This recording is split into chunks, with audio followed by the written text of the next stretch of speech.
This episode of the Beauty Industry Podcast was brought to you by our Beauty Industry Pro Mentoring membership. Travel through interactive videos with me as we mentor you through self, business, team, and client development, helping you create a thriving beauty business in 2020. Visit the Beauty website for more information.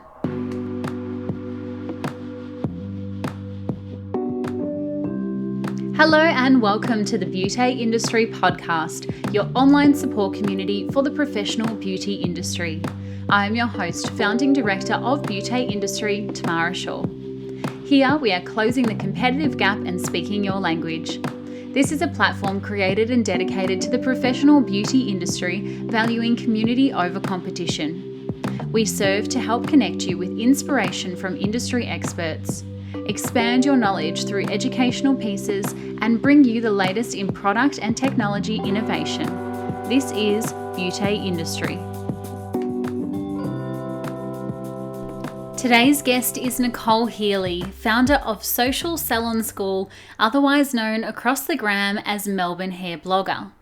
Originally a stylist and now a mum, Nicole has grown her social media following to a massive audience of over 45,000 and is helping business owners like you make the most out of their time spent online, something I know many of you have lots of questions about.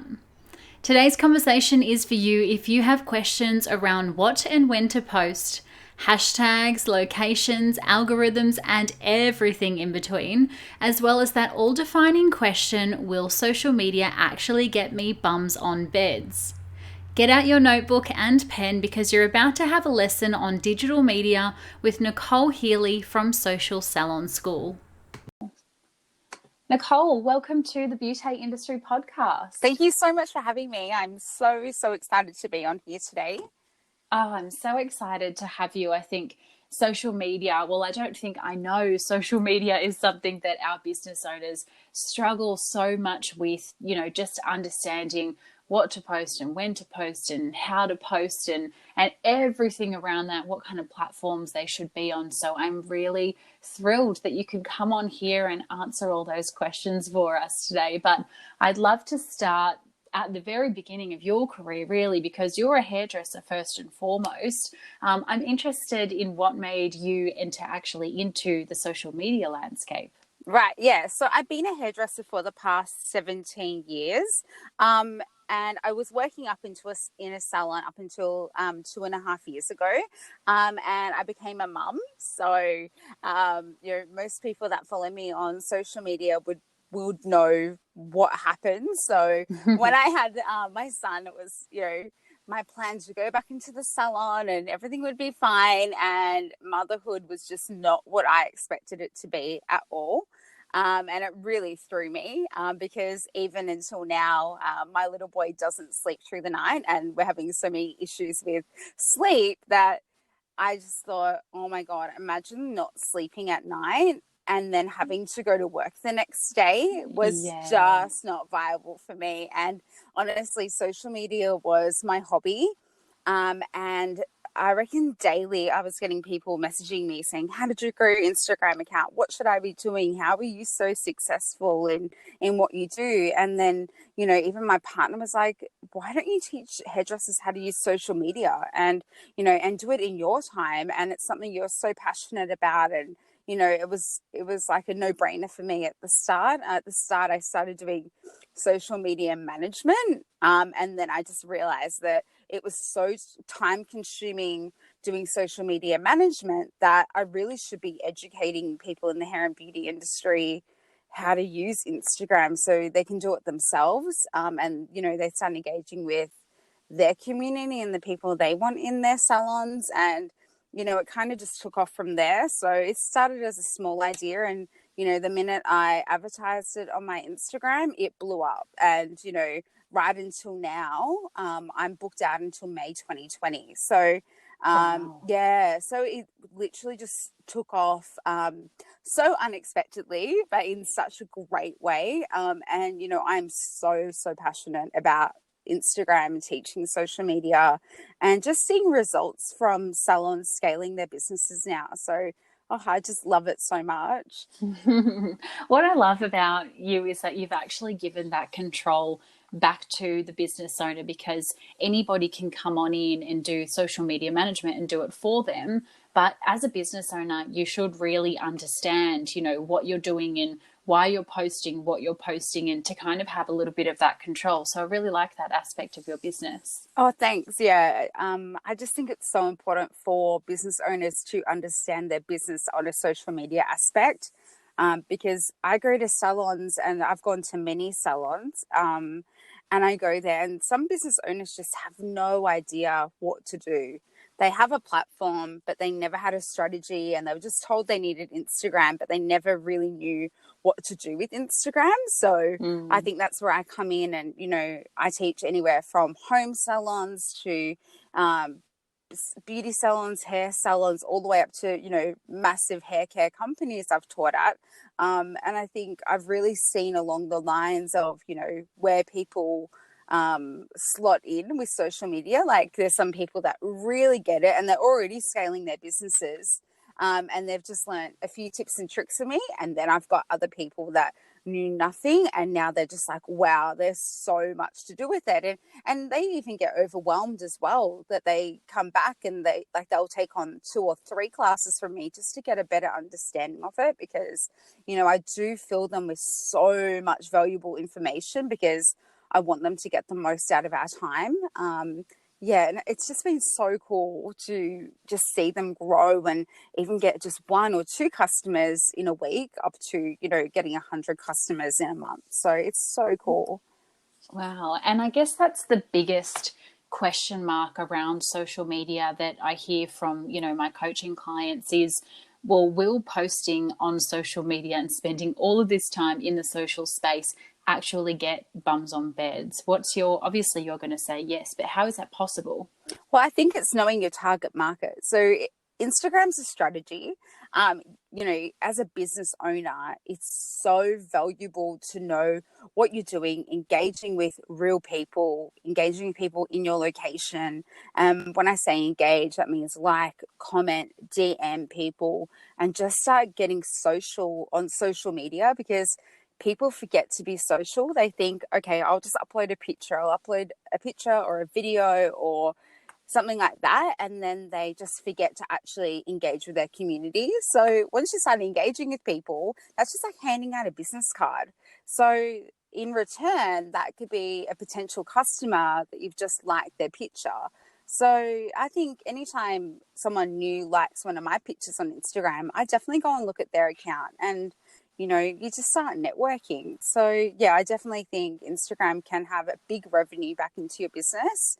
And definitely get bums on beds, bums on chairs in the salons. Yeah, like, it definitely can work. Yeah, I like that you say, don't forget to be social on social media, because I think we've almost taken that social aspect out, and, we're like, oh, it's all about the followers, it's all about the likes, but still a person beyond the phone, that we should be interacting with. Absolutely. And, people even forget to put pictures of themselves or the team, and they just keep spamming out the same types of content, the same haircuts, the same makeup, the same eyebrows, the same eyelashes. And the feed just gets so filled with the same stuff that if someone clicked on your page and it just looks the same, they're going to be searching for something else, because it's all that they keep seeing and it's nothing new. But as soon as you start filling up your feed with content of yourself and your team, and you start showing up as a real person, they're more likely to buy from you, because they're buying from a real person, not a picture of eyelashes. And it doesn't look so salesy, because it's not the same stuff spammed over and over, if that makes sense. Yeah, yeah, absolutely. You mentioned there a little bit about Instagram. I'm wondering, what kind of platform should we actually have business pages for? Yeah, right. So I definitely think Instagram and Facebook are a must. I mean, you're going to get the best organic reach on Facebook, but also LinkedIn. Like, LinkedIn is, such a market for business owners that are wanting to scale their businesses further, especially for networking. So I definitely think those 3 are a must. TikTok is coming in as well. That's a bit more for fun and more of a younger generation on there. And it's not such a serious platform. It's definitely something that you have fun with. TikTok was made for a lip syncing app essentially. So, you can do different scenarios and make that like a little bit more of like a funny kind of thing that then you can share that content over to Instagram or to Facebook as well.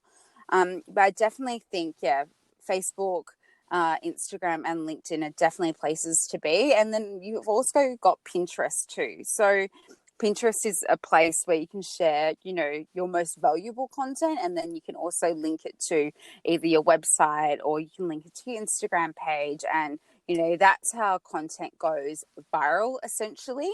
It's just opening you up to a huge market of people.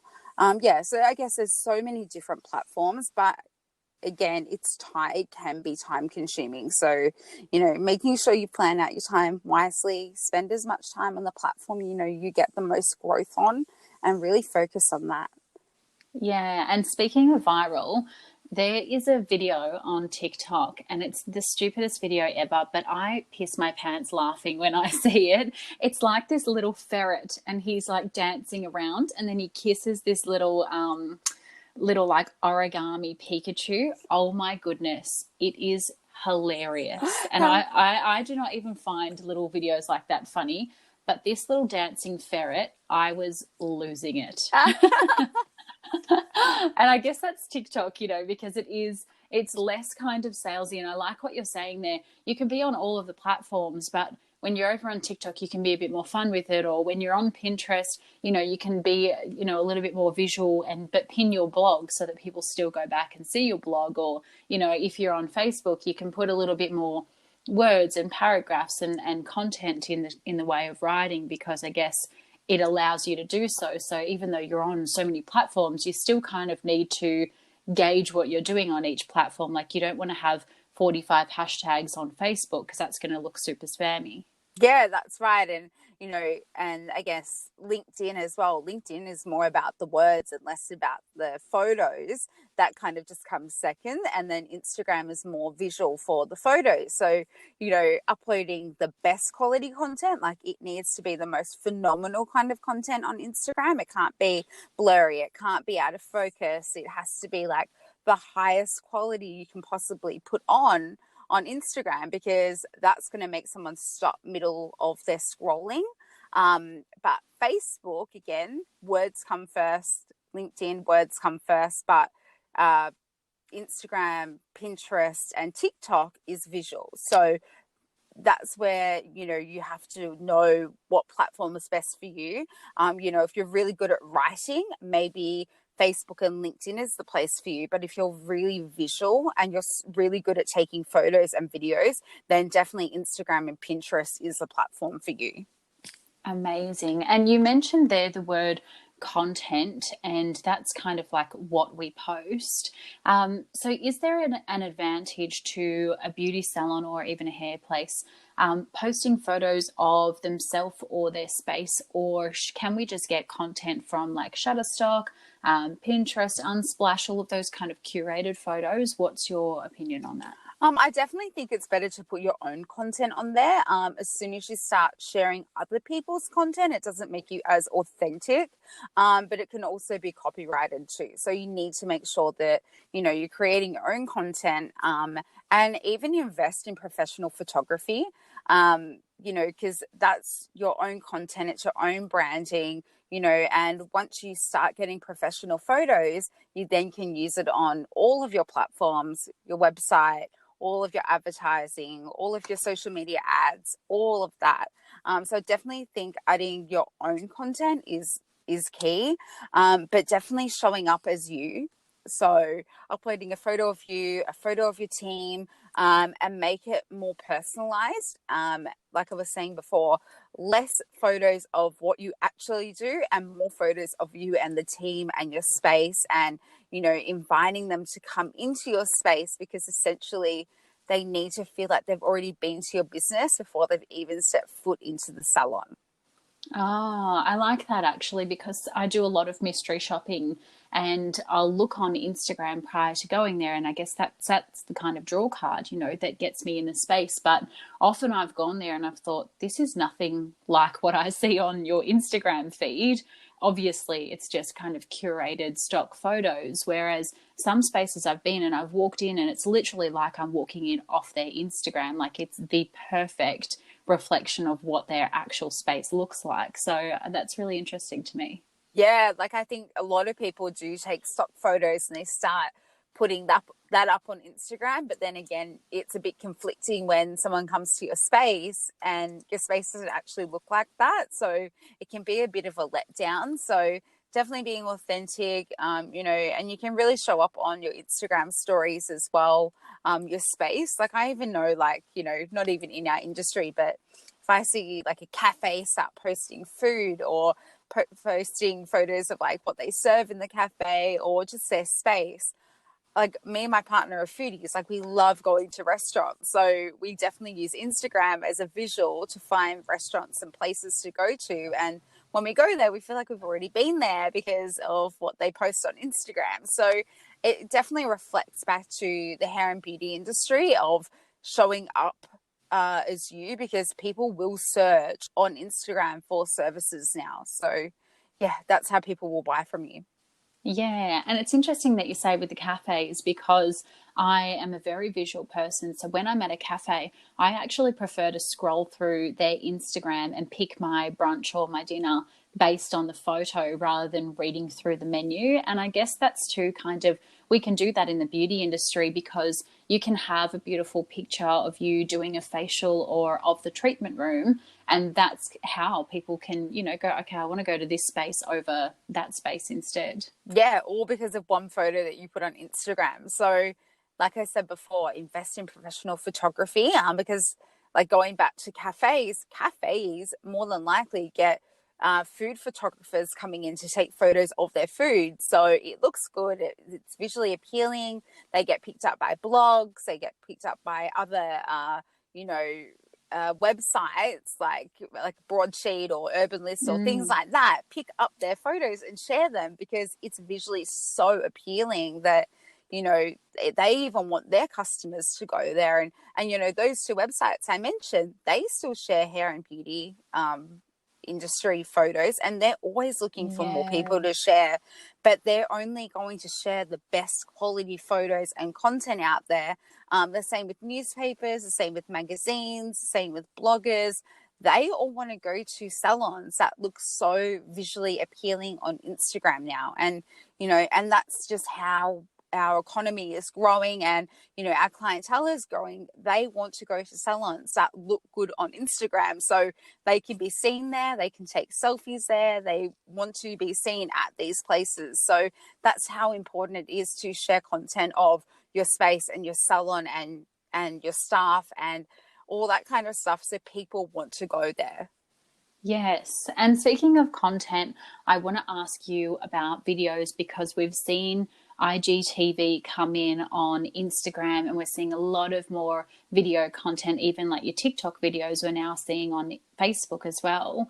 How important is video on social media, and should our business owners be trying to film their treatments or a little preview of the treatments? Yeah, so I think definitely putting up videos now is key over a photo, because I think consumers now will watch a video over looking at a photo, because anyone can put up a photo. Instagram are going to favor IGTV because it's a newer feature. So just driving video now is going to create shareable and savable content, because now with the algorithm is favoring shares and saves over likes and comments. I mean, they all fall into play, but if you can get shares and saves on your content, you're going to grow quicker. The algorithm's going to favor you and you're going to get seen to more people. So essentially you're going to get more reach on socials if you're uploading video content, and people will save a treatment. They will save a tutorial. They'll save things like that for later. So you're uploading educational content that essentially people are learning something from. So it could be, how to look after your skin. How do you look after your skin after a treatment? How do you prepare your skin for a treatment? How do you prepare your skin for makeup? How do you prepare your hair for hair coloring? All these kinds of things, you know, video content is so valuable in that way, because in a photo, you can't do a demonstration of like a nighttime skin routine. If a video will, and people will save that because they want to know how to look after their skin, and they might be watching it when they're out for dinner, but they want to watch it again when they get home. So yeah, definitely video content is so much more powerful than a photo. If you're uploading a photo, it has to really catch their attention mid scroll. But a video, someone will quickly watch it. But in, you know, on Instagram, you know, in that first 15 seconds, you need to capture their attention. You need to get straight to the point in that first 15 seconds, because anything longer than a minute, they start getting bored and they start dropping off. So you really need to capture their attention. Anything longer than 2 minutes, people aren't going to watch, especially on Instagram. You know, that's for YouTube. Long videos are definitely for YouTube. But again, with IGTV, uploading all your content to IGTV, it needs to be longer than a minute. My little trick is to make it go for 1 minute, 1 second, or 1 minute, 5 seconds, just so you can still upload it to IGTV. So the algorithm will favor the IGTV video over a normal video. But I mean, they still work well. Yeah, so that's my little hack as well with IGTV. Amazing. I think there's actually one of our community members, April, and she does a lot of videos, and her videos are on facial massage and scalp massage and jade rollers and gua sha.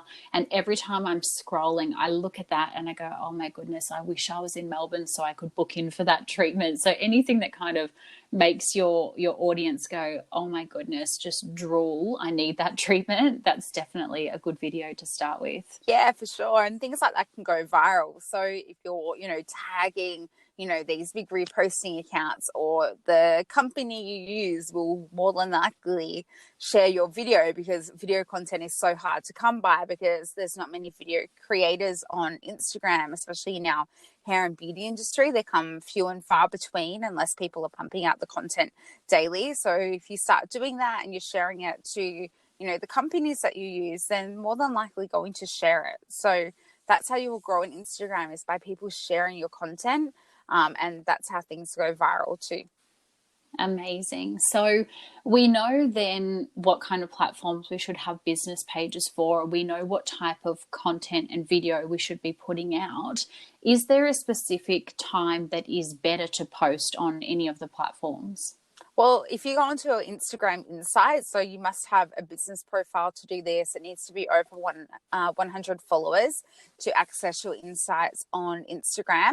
But if you go into your insights and you click on audience and you go all the way down to the bottom, it's going to come up with a time graph. So this is going to show you when people are online. So the colors in the darkest of the blue is the time that people are online most. But if you actually click on the grid, people don't know that if you click on the grid, it actually comes up with how many active people are online at that time on Instagram. But it's no way. Yeah, but it's based on the week before. So it just gives you a really great guide of when you should be posting on Instagram.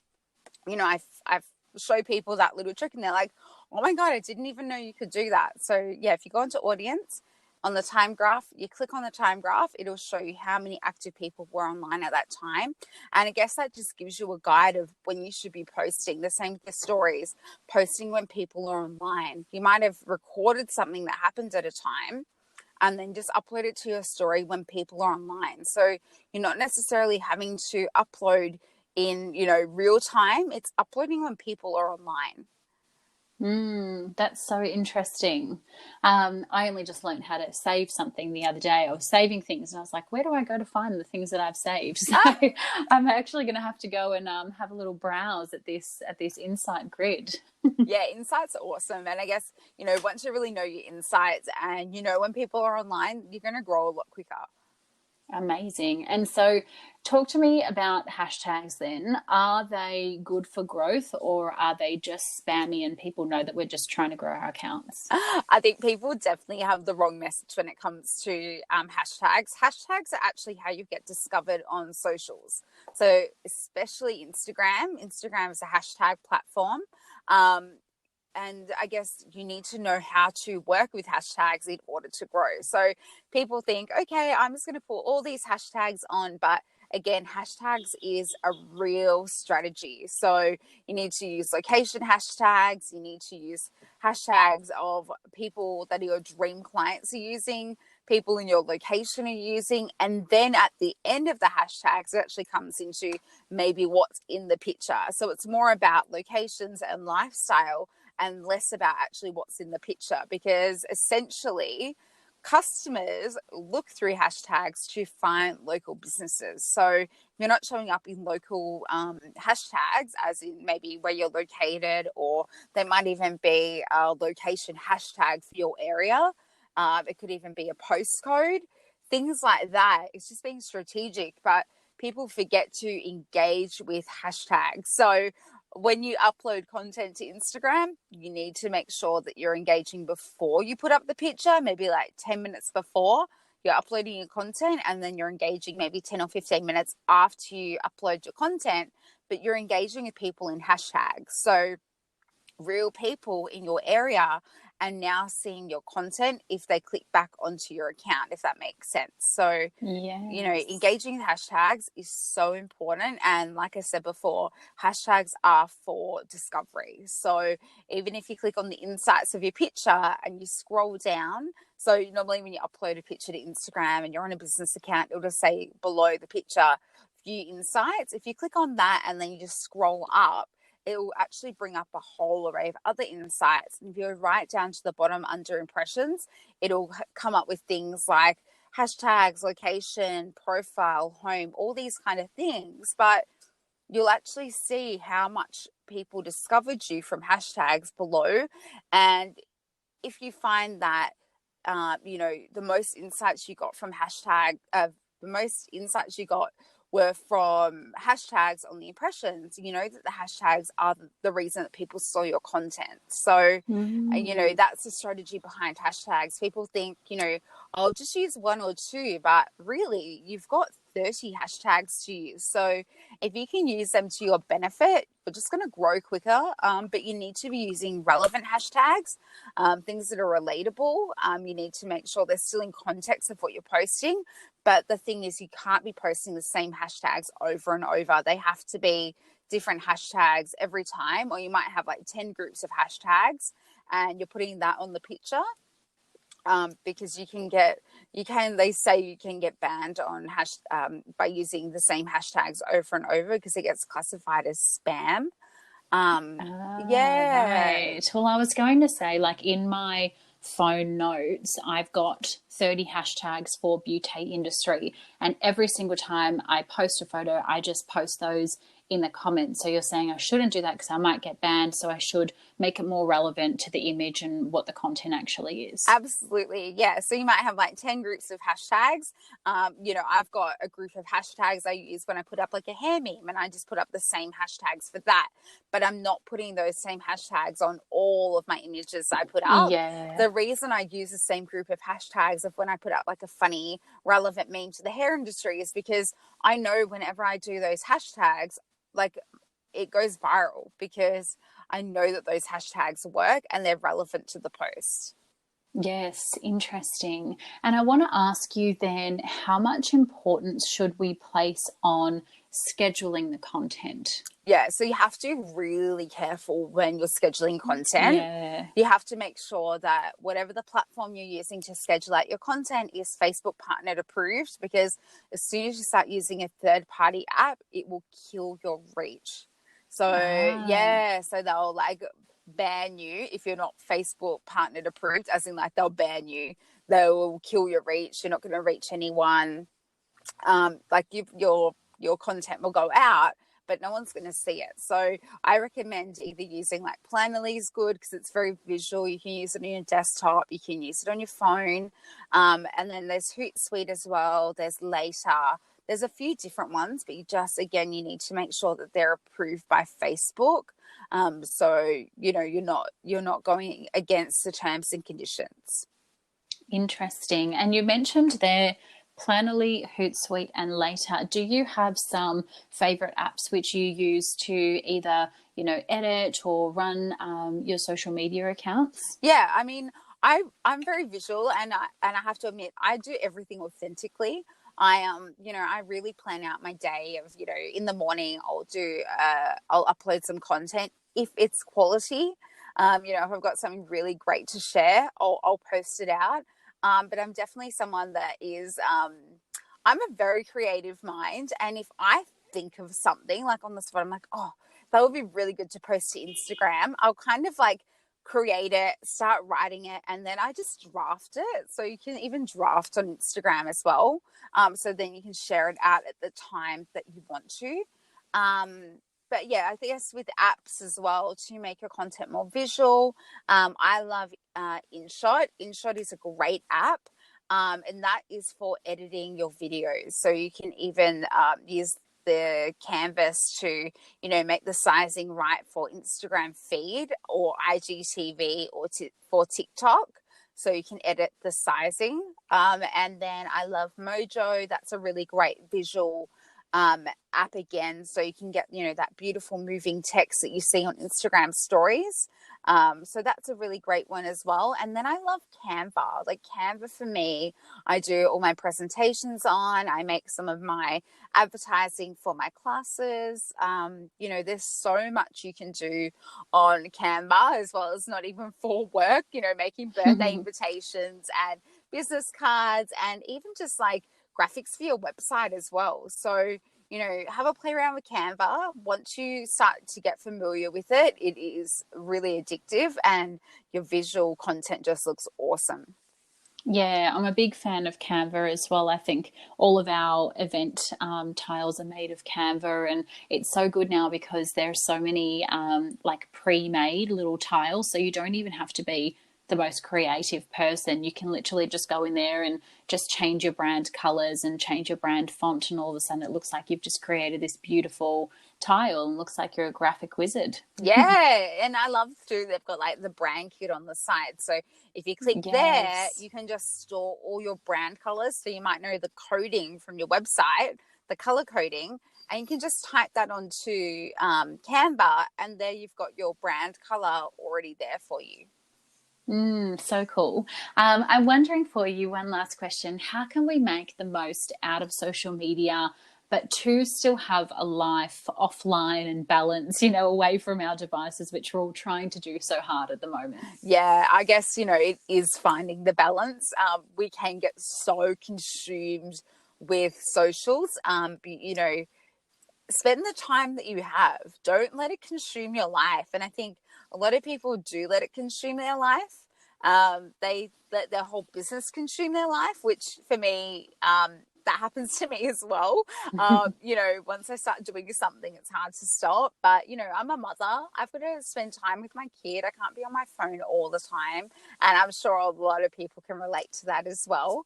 I think planning your time wisely. So, again, spending the time that you have, setting aside time to plan out your content, because one, that's a time saver. So I think we do need to allow the time. So, you allow time to do your bookkeeping, you allow time to do your banking, you allow time to do your mailing, wages, all that kind of stuff. Now, social media kind of falls into that admin role as well.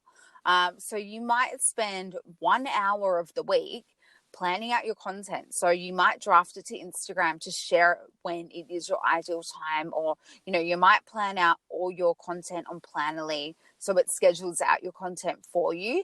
And then you're spending more time either engaging, you're spending more time offline, but engaging is key. So if you're not engaging with people on Instagram, you will never grow.